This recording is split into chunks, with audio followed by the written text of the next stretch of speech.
নমস্কার, আমি সোমনাথ মুখার্জি আমার ভাবনা ইউটিউব পেজে আপনাদের সকলকে স্বাগত জানাই। আজকের বিষয়বস্তু পশ্চিমবাংলার এসআইআর এবং বাংলার রাজনীতি। আমরা সবাই জানি ইতিমধ্যেই পশ্চিমবাংলার নির্বাচনের দিন ঘোষণা হয়েছে এবং এই নির্বাচনের দিন ঘোষণা এমন একটা অবস্থায় করা হলো যেখানে এই প্রথমবার ৬০ লক্ষ মানুষের তারা ভোট দিতে পারবেন কি পারবেন না এই অনিশ্চয়তা নিয়ে পশ্চিমবঙ্গের ভোট ঘোষণা করা হলো। তা আমার আলোচ্য বিষয় হচ্ছে কেন এটা হলো। এটা আলোচনা যদি করতে যাই, প্রথমেই যেটা আমাদেরকে একটু বুঝে নিতে হবে, তাহলে নির্বাচন কমিশন সম্পর্কে আমাদের একটা অবয়ব ধারণা আমাদের রাখা প্রয়োজন। ভারতবর্ষের একটি সাংবিধানিক বডি, যে বডি সংবিধান তাকে দায়িত্ব দিয়েছে, পশ্চিমবঙ্গ নয় সারা ভারতবর্ষের, যেখানে যত নির্বাচন হবে তার নির্বাচন সংক্রান্ত সমস্ত প্রক্রিয়া, অর্থাৎ ভোটার লিস্ট থেকে শুরু করে অ্যারেঞ্জমেন্ট সমস্ত কিছু এই নির্বাচন কমিশনকে পরিচালনা করার দায়িত্ব ভারতবর্ষের সংবিধান দায়িত্ব দিয়েছে। কিন্তু এটা অদ্ভুত বিষয়, এই নির্বাচন কমিশনের কিন্তু নিজস্ব কোনো লোক নেই।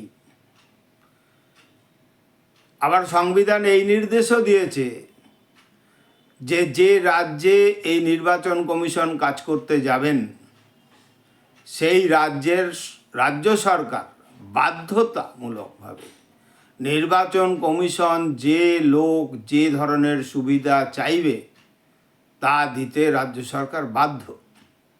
এই রকম একটা নির্বাচন কমিশনের সাংগঠনিক অবস্থার মধ্যে দাঁড়িয়ে পশ্চিমবাংলার এসআইআর এবং পশ্চিমবাংলার নির্বাচন হতে যাচ্ছে।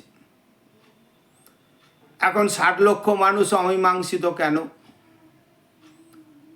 এই প্রশ্নটা নিয়ে যখন আলোচনা করতে যাচ্ছি তখন আমরা বিভিন্ন সংবাদ মাধ্যমের মিডিয়া, বিভিন্ন রাজনৈতিক দলের প্রতিক্রিয়া, সেখানেতে তারা নিজ নিজ মতামত রেখেছেন এবং কেউ কেউ বলছেন যে এটা একটি বিজেপি এবং নির্বাচন কমিশন একসাথে দলীয়ভাবে কাজ করার ফলে পশ্চিমবাংলার এসআইআরের এই ৬০ লক্ষ মানুষ অমীমাংসিত থেকে গেছেন। এখন রাজনৈতিক দল তার প্রতিক্রিয়া দেবেন, এ নিয়ে আমাদের কোনো কিছু, অন্তত আমার এই বিষয়ে কিছু বলার নেই। আমার শুধু একটি বিষয় বলার আছে যে পশ্চিমবঙ্গের এসআইআর যখন চলছে তখন সারা ভারতবর্ষে আরও 12টি রাজ্যে কিন্তু এসআইআর প্রক্রিয়া চলেছে এবং শুধু বিজেপি শাসিত রাজ্য নয়, কেরল এবং তামিলনাড়ুর মতো দুটি অবিজেপি শাসিত রাজ্যে তারা কিন্তু এসআইআর তাদের রাজ্য হয়েছে এবং রাজনৈতিক কারণেতেই এই তামিলনাড়ুর সরকার যারা পরিচালনা করেন এবং কেরলের সরকার যারা পরিচালনা করেন তারা রাজনৈতিকভাবে এর একটা বিরোধিতা করেছেন। এমনকি কেরল সরকার বিধানসভায় পর্যন্ত প্রস্তাব পাস করেছেন এসআইআরের কর্মপদ্ধতির বিরোধিতা করার, এবং তামিলনাড়ু সরকার সুপ্রিম কোর্টেরও দৃষ্টি আকর্ষণ করেছেন। এগুলো গণতান্ত্রিক ব্যবস্থায় হতেই পারে, কিন্তু তা সত্ত্বেও নির্বাচন কমিশনকে এই দুটি রাজ্যের সরকার সর্বতোভাবে তার পরিকাঠামো এবং মানুষজন, অর্থাৎ নিজস্ব যে সরকারি কর্মচারী দেওয়া, এই কাজগুলো তারা এসআইআরকে নির্বাচন কমিশনকে সাহায্য করেছেন যাতে এসআইআরটা হতে পারে। তারা তাদের রাজনৈতিক বিরোধিতা করেছেন, কিন্তু নির্বাচন কমিশনকে তারা সাহায্য করেছেন, যার ফলেই কেরল এবং তামিলনাড়ু, অন্যান্য রাজ্য হয়েছে, যেহেতু অবিজেপি শাসিত রাজ্য বলেই বলছি, সেখানে কিন্তু এসআইআর সুষ্ঠুভাবে সমাপ্তি ঘটেছে। কিন্তু পশ্চিমবাংলার মতো এরকম 60 লক্ষ মানুষের ভাগ্য ঝুলে নেই। এখন এইখানেতে দাঁড়িয়ে পশ্চিমবঙ্গের কেন এমন হলো, আমার যেটা মনে হয়েছে, পশ্চিমবঙ্গের সরকার নির্বাচন কমিশনের সাথে প্রথম থেকেই একটা বিরোধিতা এবং অসহযোগিতামূলক কাজকর্ম করার ফলে এখানের নির্বাচন কমিশন যেভাবে কাজ করার দরকার ছিল, এমনকি বহু ক্ষেত্রে আমরা সংবাদ মাধ্যমে দেখেছি যে নির্বাচন কমিশন নির্দেশ দিচ্ছেন, তা সত্ত্বেও এখানকার প্রশাসনিক আধিকারিকরা সেটা যথাযথ পালন করছেন না, যার ফলে আজকে এই 60 লক্ষ মানুষের ভাগ্য ঝুলে রইল। এখন এইখানে দাঁড়িয়ে এসআইআরকে যদি দলীয়করণ বলা হয়, তাহলে তামিলনাড়ু, কেরলে আমি যতটুকু খবর রাখি যে 2.5 কোটি ভোটার কেরলে, তার মধ্যে 25 লক্ষ নাম বাদ গেছে, এবং তামিলনাড়ুতে খসড়া ভোটার তালিকাতেই 97 লক্ষ নাম বাদ গিয়েছিল। জানি না সর্বশেষ কতজন বাদ গেছে, এ সম্পর্কে আমার এখনো পর্যন্ত জেনে ওঠার কোনো সুযোগ হয়নি।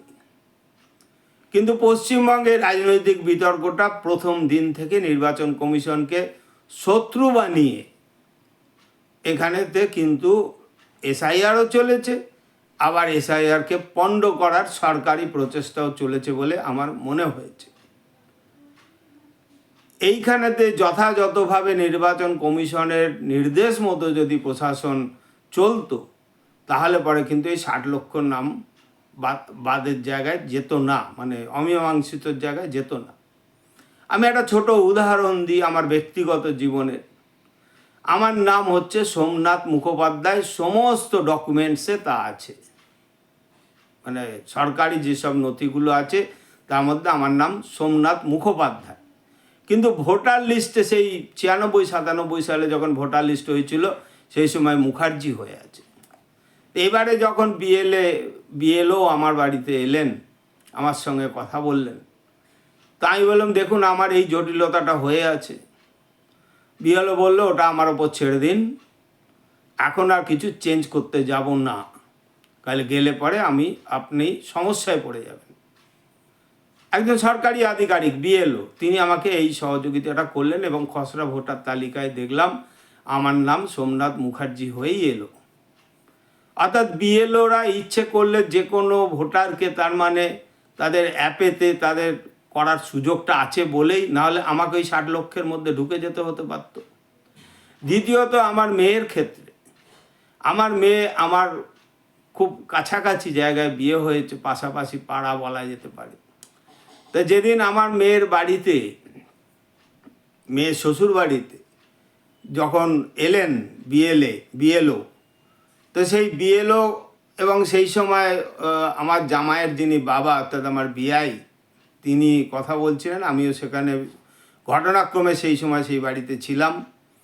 এবং মেয়ের ভোটের নামটা যেহেতু আমার বাড়িতে রয়ে গেছে, তখন বলা হলো যে আমার মেয়ের নামটা চেঞ্জ করতে চাই এই আমার জামাইয়ের বাড়িতে।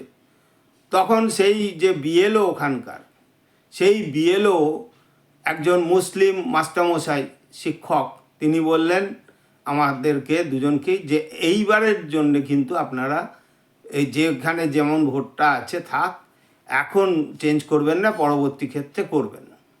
আমার মেয়ের নামটাও কিন্তু থেকে গেল। অর্থাৎ বিএলওরা ইচ্ছে করলে পারে কিন্তু এই জটিলতাটা এড়াতে পারতেন, কারণ এটা আমার ব্যক্তিগত জীবনের অভিজ্ঞতা। তো আজকে এই যে 60 লক্ষ মানুষ যে এই জায়গায় ঝুলে গেল, এর প্রধান কারণ হচ্ছে একাংশ বিএলও, একাংশ আধিকারিক, যাদের দুরভিসন্ধিমূলক এসআইআরকে ঘেঁটে দেওয়ার জন্যে এইখানে 60 লক্ষ মানুষকে বিপদের মধ্যে ফেলে দিল। তো এইখানে দাঁড়িয়ে কেউ কেউ প্রশ্ন করছেন রাজনৈতিকভাবে, এবং শুধু একটা কমিউনিটি বলেও চিৎকার করা হচ্ছে। তা আমি বলবো, একটা শুধু কমিউনিটি না, আমাদের আমরা এখন তো বাংলাতে তো এই আলোচনাটা খুব জোর হয়, হিন্দু মুসলিম এসব বিষয় আসে। তো আমি সেইখানে দাঁড়িয়ে আমাদের প্রচুর, আমার প্রতিবেশী এরা সবাই এই জটিলতার মধ্যে পড়ে গেছেন, এবং এই জটিলতাটা প্রত্যেকটি বিধানসভার যিনি ইআরও বা এইআরও অর্থাৎ এসডিও এবং বিডিও তারা দায়িত্বে আছেন, তাদের কাছেই কিন্তু লিঙ্কটা ছিল যে আপনি ভোটার কি ভোটার না এটা ঠিক করার। তো আমার যেটা মনে হয়েছে, এই দায়িত্বপ্রাপ্ত আধিকারিকরা তারা ইচ্ছায় হন কি সরকারি দলের প্রশাসনের চাপে হন, তারা এই ধরনের 60 লক্ষ মানুষের নামকে ঝুলিয়ে রাখার ক্ষেত্রে তারাই একমাত্র দায়ী বলে আমার মনে হয়েছে। সেটা তাদের ইচ্ছাকৃত হোক আর অনিচ্ছাকৃত হোক, যথাযথ ডকুমেন্ট থাকলে তো কোনো সমস্যার হওয়ার কারণ না। কিন্তু দীর্ঘদিনের ভোটার, দীর্ঘদিন ধরে তারা এখানে ভোট দিচ্ছেন, কিন্তু তারা 60 লক্ষের মধ্যে ঢুকে গেছেন। এর দায়টা কার? নির্বাচন কমিশন? কারণ নির্বাচন কমিশনের নিজস্ব কোনো লোক নেই। আর নির্বাচন কমিশন পশ্চিমবঙ্গের সরকারকে বারে বারে নির্দেশ দিয়েছে, কিন্তু নির্বাচন কমিশনের কথা কর্ণপাত এই সরকার করেনি, যেটা আপনারা জানেন। প্রশ্ন উঠেছে এখানে, কেন নির্বাচন কমিশন নাগরিকত্বের যাচাই করবে? প্রশ্ন উঠেছে। তো এখানে দাঁড়িয়ে আমি শুধু একটি কথাই স্মরণ করিয়ে দেব, যে ভারতবর্ষের সংবিধান ভারতবর্ষের নির্বাচন কমিশনকে দায়িত্ব দিয়েছে, যিনি ভারতীয় নাগরিক তিনি ভোট দেবেন। স্বাভাবিকভাবে ভোটার যাচাই বাছাইয়ের সময় নাগরিকত্বকে তো তাকে দেখার অধিকার সংবিধান তাকে দিয়েছে। তাহলে এই বাংলায় কেন প্রশ্ন তোলা হচ্ছে এগুলো? এইটা আমার প্রশ্ন। এবং পাশাপাশি আমি সিপিএমের বা বিজেপি, তৃণমূল বিরোধী সমস্ত রাজনৈতিক দলের যারা প্রতিনিধি ছিলেন বিএলএ হিসেবে, আমি জানি, আমি বিশ্বাস করি, আমি দেখেছি তারা আন্তরিকভাবেই চেষ্টা করেছেন তাদের নিজ নিজ বুথটাকে পরিষ্কার রাখার। কিন্তু তা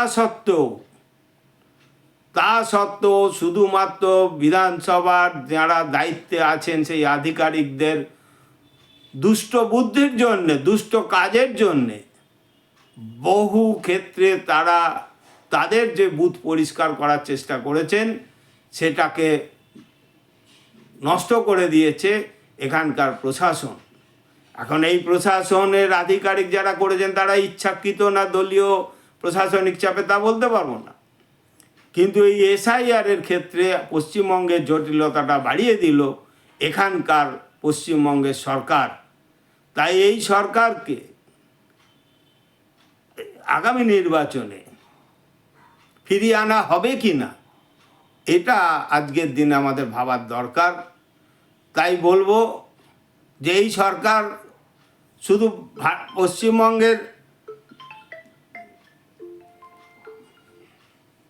পশ্চিমবঙ্গের মানুষের ক্ষতি করছে না, সাংবিধানিক বডিটাকে নষ্ট করে দিচ্ছে।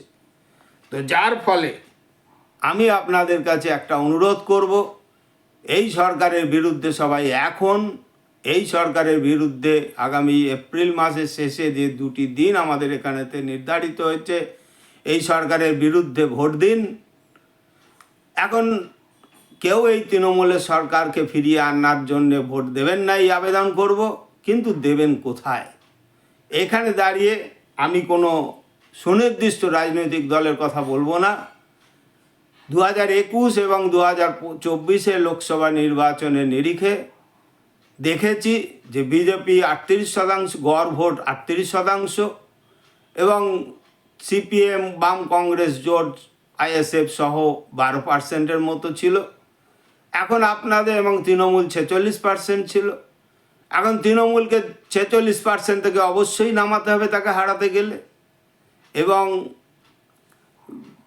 তৃণমূলকে হারাতে গেলে পারে এখন বিজেপির 38%কে আপনি 46-এ নিয়ে যাবেন, না বাম কংগ্রেস আইএসএফ জোটের যে ভোটটা ছিল 12% সেটাকে 46%-এ নিয়ে যাবেন, সেটা একান্ত আপনাদের নিজস্ব ভাবনা। তবে তৃণমূল বিরোধী ভোট যাতে ভাগ না হয় সেই দায়িত্ব নিয়েই কিন্তু আগামী নির্বাচনে ভোট আমাদের দিতে হবে যদি তৃণমূলকে আমরা পরাস্ত করতে চাই। এই কথা বলে আপনাদের সকলকে নমস্কার জানাই এবং শেষ যে কথাটা বলবো, যদি আপনাদের আমার বক্তব্য পছন্দ হয় তাহলে লাইক শেয়ার করবেন এবং এই পেজটিকে সাবস্ক্রাইব করবেন। নমস্কার।